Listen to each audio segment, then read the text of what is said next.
আজকে আবার একটা নতুন রেসিপি নিয়ে এলাম বন্ধুরা তোমাদের সামনে। প্রথমে চিকেন ধুয়ে নিয়েছি, ঠান্ডা জল দিয়ে গরম জল দিয়ে ধুয়ে রেখে একদম দেখো জল ঝরিয়ে নিয়েছি ভালো করে। এবার এটার মধ্যে দিয়ে দেবো এই যে আদা রসুন পেস্ট,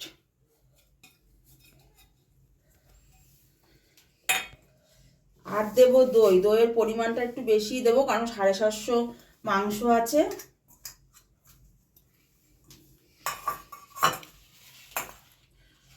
আর দেবো ধনে গুঁড়ো, হলুদ আর লবণ। এটাতে জিরের গুঁড়ো দেবো না, এটা শুধু ধনের গুঁড়ো, লবণ আর হলুদ দেবো। আর শুকনো লঙ্কা, কোনো রকম লঙ্কা গুঁড়ো দেবো না, কারণ এটা পুরো কাঁচা লঙ্কাতে রান্না হবে। এবার এটাকে ভালো করে মেখে রাখবো ঘন্টাখানিকের জন্য।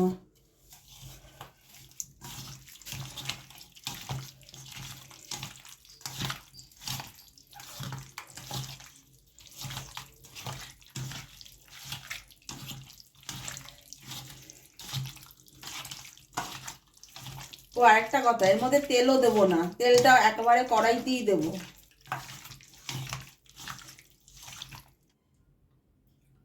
এবার মাংসটা ঢেকে রাখবো। তাই এই মাংসটা খেতে না ভাত দিয়ে, পোলাও দিয়ে, রুটি সব কিছু দিয়ে ভালো লাগবে, কিন্তু রুটি দিয়ে বেশি ভালো লাগে।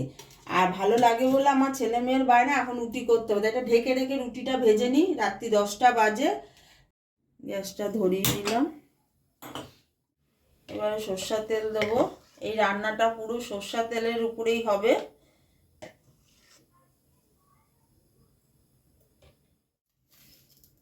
তেলটা গরম হয়ে গেছে, 4টে এলাচ থেতো করে নিয়েছি, সেই এলাচ 4টে এখানে সম্বাদ দিয়ে দিলাম। থেতো করে নিলে না এলাচের সেন্টটা ভালো বেরোয়, তাই থেতো করে নিয়েছি। এবার পেঁয়াজ কুচিটা দিয়ে দেবো।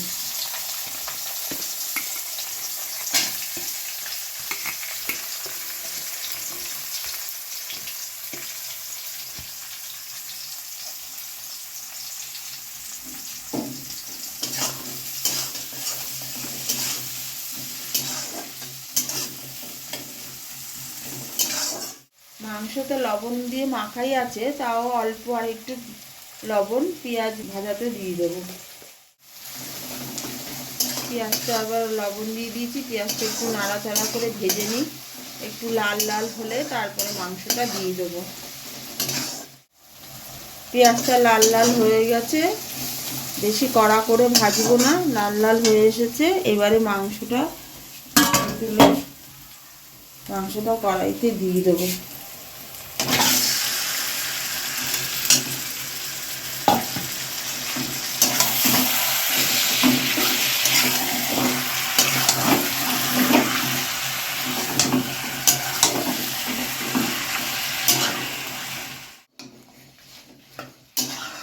এবার মাংসটা নাড়িয়ে চাড়িয়ে কিছুক্ষণের জন্য ঢেকে দেবো। মাংসটা কষাতে কষাতে আস্ত ধনেটা ভিজিয়ে রেখেছে, আজকেও মেয়ে ভিজিয়ে রেখেছে, ফোন করেছিলাম, তা ভিজিয়ে রেখেছে ওটা। আর এই কাঁচা লঙ্কা, প্রচণ্ড ঝাল কাঁচা লঙ্কা, তাই এখানে 2টো দেবো, দিয়ে পেস্ট করে নেব।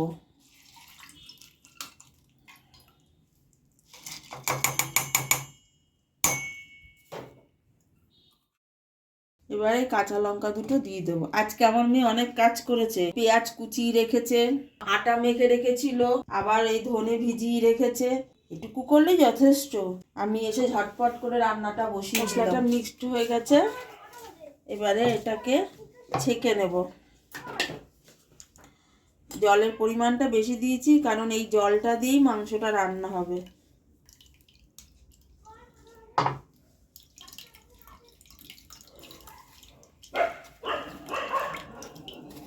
আর এগুলো সব ফেলে দেবো।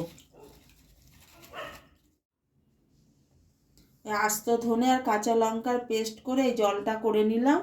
আর এই যে মশলার যে ছিবড়াটা ছিল এটা ফেলে দেবো এখন। বন্ধুরা প্রায় 7 মিনিট হয়ে গেছে, ঢেকে রেখেছিলাম, গ্যাসটা একটু কমিয়ে। এ দেখো মাংসটা পুরো কষে গেছে। এবারে সেদ্ধ প্রায় হয়ে এসছে, অনেকটাই সেদ্ধ হয়ে গেছে। এবার বাদ বাকি যেটুকু সেদ্ধ হবে সেটাই কাঁচা লঙ্কা ধনে পেস্ট করা জলটা দিয়ে।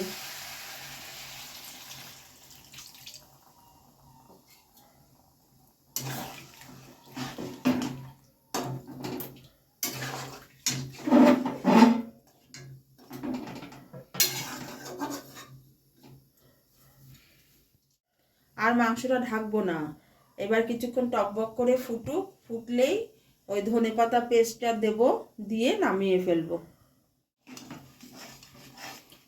মাংসটা প্রায় হয়ে এসেছে,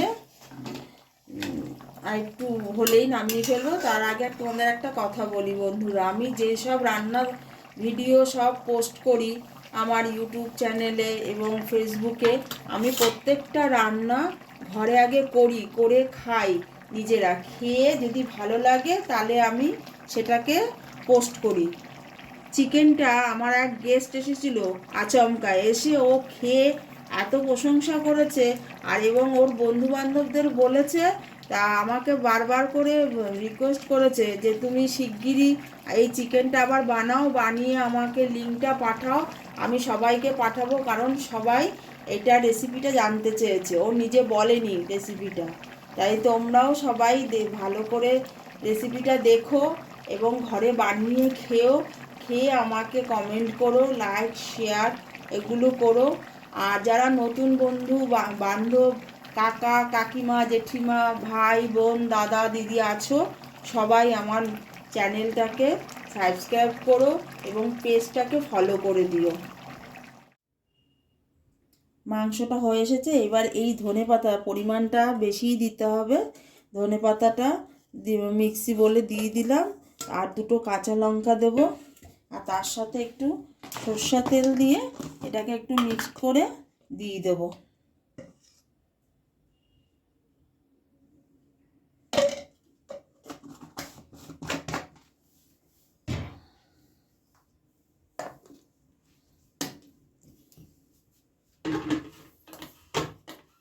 পেস্টটা হয়ে গেছে, এবারে এটা মাংসতে দিয়ে দেবো।